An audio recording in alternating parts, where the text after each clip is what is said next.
今日は豚の生姜焼きを作りました。こんにちは、料理研究家のゆかりです。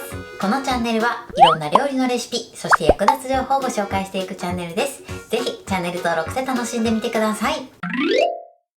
はい、ということで今日はですね、豚の生姜焼きを作っていきたいと思います。豚の生姜焼きはね、もう定番かと思うんですが、今回はですね、お肉を柔らかく仕上げる方法をご紹介していきます。材料は手軽で、作り方もすごく簡単です。ところどころポイントがありますので、ぜひ最後まで楽しんでみてください。それではどうぞ。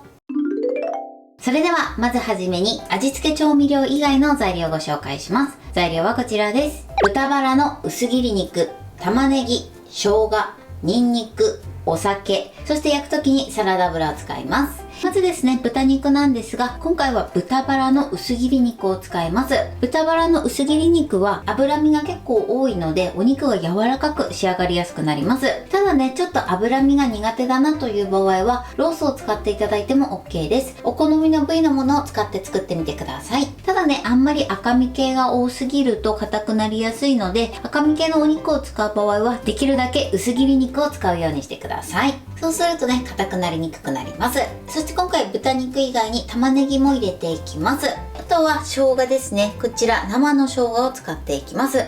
チューブタイプでもね、できなくはないんですが、生の生姜を使うのと全然味わいが変わってきますので、できるだけね、生の生姜を使うようにしてください。そしてもう一つですね、今回は生姜以外にニンニクも少しだけ入れていきます。2分の1個ぐらいですね。こちら。グラムで言うとだいたい3グラムほど入れていきます。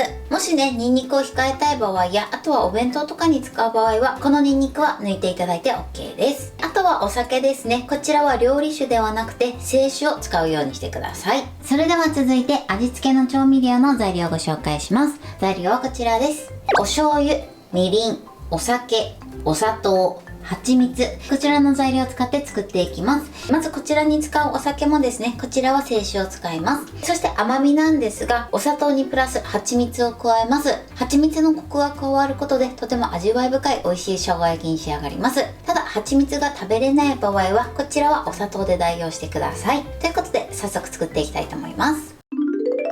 それではね、早速作っていきます。まず豚バラの薄切り肉ですね。今回私が買ってるのはこのように半分にカットされてるものになります。こういったものはね、このまま使っていただいてもいいかなと思います。ただね、1枚で長いものに関しましては、半分かもしくは3等分に切って使うようにしてください。そしたらですね、まず下準備をしていきます。まずここにお酒を回しかけてください。このようにね、お酒を最初にね、染み込ませておくと、お肉がね、柔らかい仕上がりになります。さらにね、お肉の臭み取りにもなります。これで全体にね、一度回してください。ちょっとね、このパックが小さい時はバットなどに出してやっていただいて全然 OK です。このように全体にお酒をなじませます。そしたらですね、続いてここにですね、生姜をすりおろしていきます。こちら今 20g なんですが、だいたい半分ぐらいですね、まずすりおろします。こういったね、グレーターとか、あとはね、おろし器を使うときは手桶がしないようにだけね、注意してください。今回ね、生姜は皮ごとすりおろしちゃってますが、気になる方はね、生姜の皮はね、剥いてからすりおろしてください。こんな感じです。半分ぐらいね、残しておきましょう。続いてニンニクなんですが、ニンニクはまず半分に切って、そしてこのニンニクの芽を取り除いてください。こちらはえぐみの原因だったり、あとは焦げやすくなるので、必ずね、取り除きましょう。そしたらですね、こちらのニンニクも半分まずすりおろします。この時もね、手を怪我しないように注意してください。はい。で、2つともすりおろしたら、豚肉全体になじませてください。このようにやっていただくと、お肉がね、すごく柔らかい仕上がりになります。あんまりね、ぐしゃっとやりすぎて、お肉の形を崩さないようにだけ注意しましょう。はい、OK です。そしたらね、上にピタッとラップを貼り付けて、このまま10分ほど置いてください。冷蔵庫に入れなくて大丈夫です。それでは続いてお肉を漬け込んでいる間に玉ねぎを切っていきます。玉ねぎはまず半分に切ります。またね、半分に切って、またね、3等分ぐらいに切ろうかな。だいたい1センチ幅のくし切りにします。この芯の部分は切り落としましょう。切りやすい方法で切っていただいて OK です。切り口をね、まな板につけて斜めに包丁入れた方がね、簡単にできると思います。玉ねぎはこのようにくし切りにしてください。それでは続いてタレを作っておきます。まずお醤油、みりん、お酒、そしてお砂糖、あとは蜂蜜を加えます。これでよく混ぜましょう。お砂糖のシャリという感じがなくなるまでしっかり混ぜてください。はい、OK です。そうしましたら続いてここに生姜をね、すりおろしてください。先ほどの残りの生姜です。はい、このようにすりおろします。そしてもう一つですね、ニンニクもすりおろします。そしてニンニクと生姜をすりおろしたらよく混ぜましょう。タレの準備はこれで OK です。はい、10分経ちました。状態はね、変わってないですね。こんな感じです。それでは今からこちらを焼いていきます。それではフライパンを用意してください。ここにサラダ油を薄く敷きます。ペーパーで伸ばしましょう。そして火にかけます。火加減は中火です。一度30秒ほど温めてください。30秒ほど温めたら、まずここにお肉を入れましょう。そしてお肉をほぐしながらまずね、炒めていきます。火加減はそのまま中火です。お肉がね、固まらないようにきちんとね、ほぐしながら炒めてください。できるだけね、こんな感じで広げて炒めてください。ただやけどしないようにだけね、注意してください。はい、でこのようにお肉を広げて炒めましょう。なので今ね、私はバンと全部入れたんですが、広げながらね、フライパンに置いていただいた方が綺麗にね、できやすいと思います。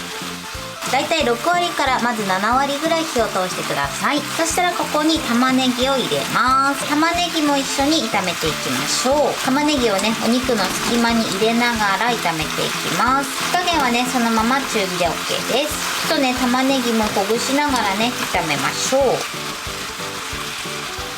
今ね、このように水分がね、あると思うんですが、この水分がね、なくなるぐらいまでですね、あとは玉ねぎがちょっとしんなりしてくるまでまず炒めてください。はい、今ね、だいたい4分半ぐらいですね、炒めました。こんな感じで先ほどよりもね、水分が出たの分かりますかね。このぐらいになって玉ねぎがしんなりしてくれば OK です。そうしましたら先ほど作っておいたタレを回しかけます。そしてこちらを煮絡めていきましょう。火加減はそのまま中火です。タレの量がね、半分ぐらいになるまで煮絡めましょう。しっかりね、玉ねぎとお肉にタレを染み込ませていきます。はい、 OK です。このように少しタレにね、とろみがついて、お肉と玉ねぎにもしっかりね、タレが絡めば OK です。このようにね、すごく美味しそうに仕上がりました。それではね、お皿に盛り付けたいと思います。はい、これで豚の生姜焼きの完成です。こんな感じに仕上がりました。このようにお肉がとても柔らかい食感に仕上がってます。しっかりね、タレも絡んで美味しそうに仕上がりました。これで完成です。それでは早速いただきたいと思います。では、いただきます。お肉が柔らかくてすごく美味しいです。そしてこのとろっとした玉ねぎと、あとは生姜の香りがもう最高ですね。この味付けもバッチリです。はい、ということで今日も美味しく仕上がりました。今回の豚の生姜焼きのポイントです。まずお肉なんですが、今回は豚バラの薄切り肉を使ってます。こちらはお好みの部位のものを使っていただいて OK です。豚バラは少しね、脂身が多くて柔らかく仕上がりやすくなります。ただね、脂っぽいのがちょっと苦手だなという場合はロースとかを使っていただくといいかなと思います。このレシピで作る場合はね、薄切り肉を使っていただくのがおすすめです。そしてまずはじめにですね、お肉をお酒、生姜、そしてニンニク、こちらの3つで漬け込んでください。そうすることでお肉がとても柔らかくなるのと、あとは臭みも取ることができます。お酒に関しましては料理酒ではなくて清酒を使うようにしてください。そして味付けの調味料なんですが、こちらはね、あらかじめ混ぜて、その後ね、生姜とニンニクをすりおろして準備しておいてください。ニンニクはね、今回ちょっとしか入れてないんですが、気になる場合は抜いていただいても大丈夫です。少しニンニンニクの香りが加わることで風味が出てとても美味しい仕上がりになります。そしてお肉を焼く時のポイントです。お肉を焼く時はお肉をできるだけ広げて焼くようにしてください。今回私はね一度にバッと入れてしまったんですが、ひと手間ではあるんですが1枚ずつ広げておいていただいた方がお肉がね塊になりにくくなります。あとはだいたい6割ぐらいですね。お肉に火が通ったら玉ねぎを加えて、玉ねぎがしんなりするぐらいまで炒めてください。そして合わせておいた調味料を加えて、あとはねしっかり味が絡むまで加熱してください。材料は手軽で作り方もすごく簡単です。とても美味しいのでぜひ作ってみてください。はい、ということで今日は豚の生姜焼きを作りました。私のチャンネルでは他にもたくさんいろんな動画を配信してます。ぜひチャンネル登録して楽しんでみてください。そして Twitter、インスタ、Facebook、TikTok こちらにもいろいろアップしていますので、ぜひいいね、フォロー、シェアしていただけたら嬉しいです。よろしくお願いします。ということで今日はこの辺で終わりたいと思います。本日も最後までご視聴いただきありがとうございました。ぜひグッドボタンもよろしくお願いします。それではまた次回の動画でお会いしましょう。バイバイ。